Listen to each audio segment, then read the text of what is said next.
no, there is no official release of Soul Calibur 7. But, there has been sprinkles and little cookie crumbs of rumors and even trademark renewals, which could suggest that we could be seeing a Soul Calibur 7 in development. And wouldn't it just be perfect, not only because that Soul Calibur is my personal favorite fighting game, so I do have a little biasness right there, but also the number 7 is one of those just iconic numbers that just stands the test of time. And it's about that time. Speaking of time, I mean, the last Soul Calibur game we got was what? Back in 2018? That's 7 years ago, ironically, with Soul Calibur 6. And publisher Bandai Namco, well, you know, Soul Calibur is like the stepbrother or the little sister. Marcy, for those of y'all who are old enough for experienced pop culture. That's the middle child of the Brady Bunch. So that's what Soul Calibur is, especially with all the success of, well, their main franchise fighting game in Tekken. But again, Soul Calibur is my favorite fighting game, so I figured, you know what? It's been a minute. Let's hop in and talk about some of the rumors, some of the X, Y, and Z's, and what we would like to see in a possible Soul Calibur 7. And the first thing I want to talk about that I would love to see them bring back is not just so much a licensing play, but more so, I would like them to bring back Chronicles of the Sword from my favorite fighting game and my favorite entry of Soul Calibur in Soul Calibur 3. One of the reasons that I thought that Soul Calibur 3 was such a great game was not only did we have the tried and true arcade mode, as well as having the modes where we could actually just fight and level up, you know, our character and stuff through the story mode and getting a chance to see Nightmare and the whole gang of Zazamel, which has actually become one of my favorite characters within the series because I love the backstory of him. It was kind of like, for those of y'all who remember the old DuckTales movie, The Treasure of the Lost Ark, and the genie dude, well, he was wished for immortality and he was miserable. All his friends died. And that was Zazamel. And at the end of his story, well, we seen him in modern day, still miserable, but my dude was looking clean with his fit though. Along with my dude, Zazamel, there was also Tira Setsuka, who also fleshed out the story with Mitsurugi, as well as Abyss, which playing that game and fighting Abyss the first time, and don't even get me started in Night Terror, was a whole Night Terror in itself. What I would also like to see with this new Soul Calibur 7 is the thing that made Soul Calibur like super popular after, you know, it transitioned from Soul Blade to Soul Calibur, you know, and then it went on to GameCube, Xbox, and for PlayStation 2 at the time. And if you remember, we've got every exclusive character based off of the system. We got Jin's grandpappy, which it felt like an easy call to, you know, just to add him in with the popularity of Tekken. And then we got Spawn, which always confused me when it came to a licensing thing. I remember that the game was originally supposed to only be for GameCube, which it was best played on GameCube. We're talking about Soul Calibur 2 with Link. So I would like to see not only Link return, maybe even a Samus return. And how about we actually put Master Chief within the Soul Calibur universe? I think it's time. I think it's about 20 years, 23, 24 years since Master Chief arrived on the gaming scene, and that fits in with Xbox, even though, you know, Master Chief has changed over time. Seriously, we should have him in the game, and we could even have, what's that girl's name? Why can't I always remember her name? They had changed her face so damn much. She had like 26 facelifts. Oh, Alloy from Horizon Zero Dawn.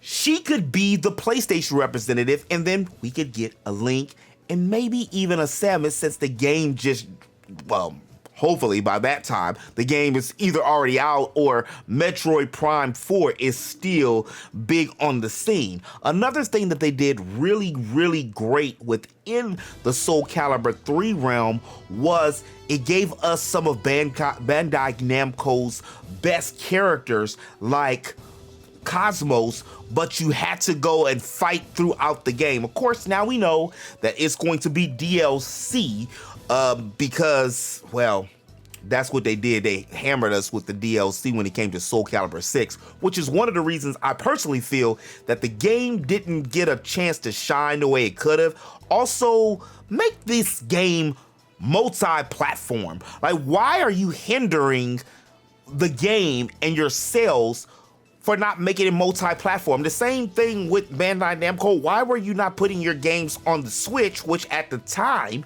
was the best-selling system out of the 4 and out of the Xbox game consoles? I sound like one of those dudes that is doing news for it. The game box, Xbox consoles, your systems. But seriously, so give us an exclusive for each system. So the Switch 2 would have Link and Samus, and then we have Alloy, and we'll have her, and then we could even have Ellie or Joel or another character. Well, they're so human, they might not be able to do that. Oh, you don't know what? You know what?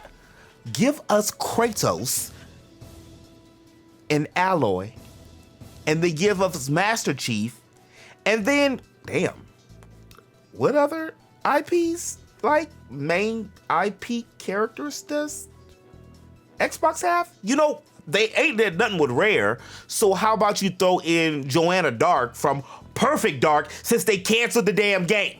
And making the game multi-plat for each system would also help, because some people don't want to play on the Xbox. Some people don't want to play on the Switch. Some people want to play on PlayStation and vice versa. So that would give you that old school feeling. And even if it is a physical game, if they still doing physical games, the time that Soul Calibur 7 drops, you could have a red one, a green one, and a blue one, which would all go to the respective systems themselves. And then you can even add that, even though I didn't like it because they took it out, but more game modes feel like it's just necessary. And how about we get that Tower of Souls? But the Tower of Souls is, you know, available to be played online as well, where you're just ranking up and trying to go up on the Tower of Souls so you can actually get different souls. Forget bringing in all these extra characters like, you know, old boy from The Witcher. And not that I hate The Witcher, I need to go back and finish the games. But what I'm saying is, if we were to focus again on the IPs, the first party IP characters, I think that would make the games on their respective systems sell more. And then people will want to, like I did at the time, I had the Xbox Soul Calibur, I had the PlayStation, no, the homeboy had the PlayStation Soul Calibur, and I had the Switch Soul Calibur, the GameCube Soul Calibur, because of course, you know, Link's my main man, he had the little earring in the left ear, I had to play with the homeboy Link, and again, bring back, if not just the Chronicles of the Sword, which not only allowed you to have a story within a story, but it gave like purpose to making your creative characters and actually going along in a story and fighting rivals, ranking up. Do y'all who played Soul Calibur 3 remember Decisive Battle? It was nothing like fighting your rival or getting your ass kicked by your rival before you had to go and conquer the Chronicles of the Sword using your own little army of people to traverse through these castles in these RPG-like mazes. What happened to that? It's almost as bad as like taking out the My GM mode in 2K, or just watering it down and we just having the same damn My GM mode since what, 2014? Have they changed? I haven't bought 2K 26. is it still the same MyGM? I'm pretty sure it's the same MyGM, and that's just a lost opportunity. So along with making it more modes, adding more characters, you can even sprinkle in some of your other Bandai Namco characters. And if you want to do 1 or 2 characters, like characters from Witcher, like other characters from third party companies, you can do that, so then you won't feel so bad by the exclusivity to the first party IPs. I almost said person again. IPs, story modes. We know it's going to be DLC. We know that the DLC is going to be expensive because it is for the creator character, because that's the main thing. But it's not so bad if, well, it's bad because we got to pay all this extra money with these way games and stuff is nowadays. But it wouldn't be so bad. We would feel like we're actually getting something if the game was cross-platform. A lot of my friends, we couldn't play because everybody had it on a different system. One of the homies had it on Steam. I had it on PlayStation. Somebody else had it on Xbox or PlayStation, and we just couldn't play. And nobody wants to go and repurchase a $50 DLC pack, and it's like 5 $50 DLC packs. That's more than the damn game, just to play with each other.